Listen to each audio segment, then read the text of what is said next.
Hey guys, I'm Props, and today I'm going to show you how I made a T-51b Power Armor Helmet from Fallout 4 out of cardboard and spackle.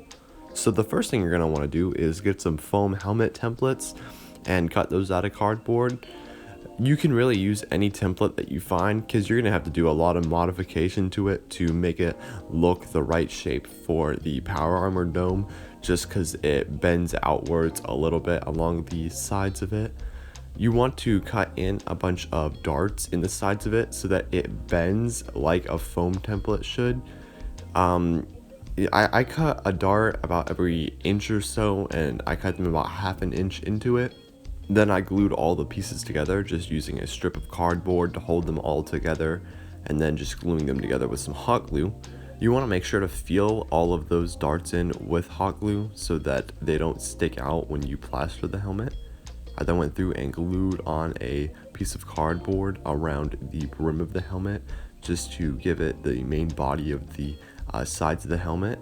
I did do some modification to this to add some width and length to it to give it the bulkiness that the Fallout Power Armor helmet has.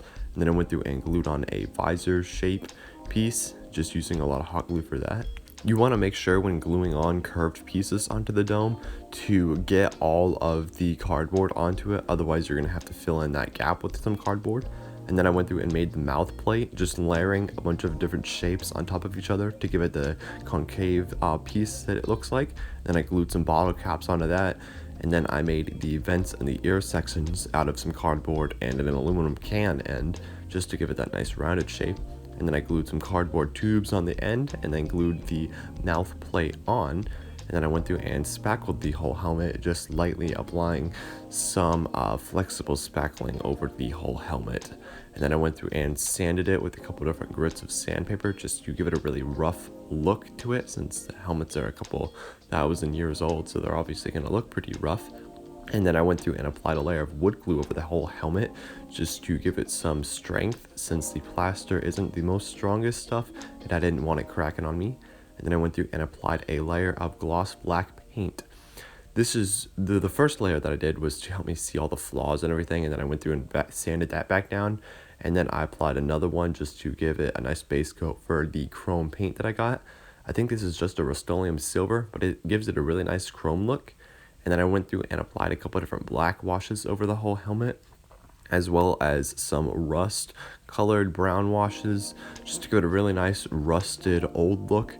Then I went through and dabbed on some brown paint in some of the corners to give it the look that rust is accumulating in some areas. And then I went through and dry brushed some areas after using my airbrush to give it some shadows. And this just really helps bring out some of the places that you might look past. And the dry brushing just gives it a really nice look. I painted some vacuum tubes that I found on the side of the road black, and then glued those in place, as well as gluing a visor that I made out of some plastic and a Sharpie. After gluing on the tubes, I went through and put in some lights in the helmet. And yeah, I'm really happy with how this helmet turned out. I mean, I think it looks pretty nice. The weathering job was pretty good. I mean, it's not my greatest, but I like how it turned out. And the pipes and the lights and everything just really make this look pretty realistic. It fits my head pretty good, and I added some padding inside so that it doesn't rub my face raw or anything when I'm putting it on and off. So yeah, it fits really nice. If you guys don't mind supporting me through Patreon, that way I can keep on making these videos and make them a little bit better content than when I first started. Yeah, you guys can get like free rewards and stuff on there, as well as see my videos early. Thank you guys for watching. If you guys don't mind liking and subscribing, please do. Let me know if you guys have any builds or anything you guys want me to do, so I'll make them. I'll see you guys next vid. Bye.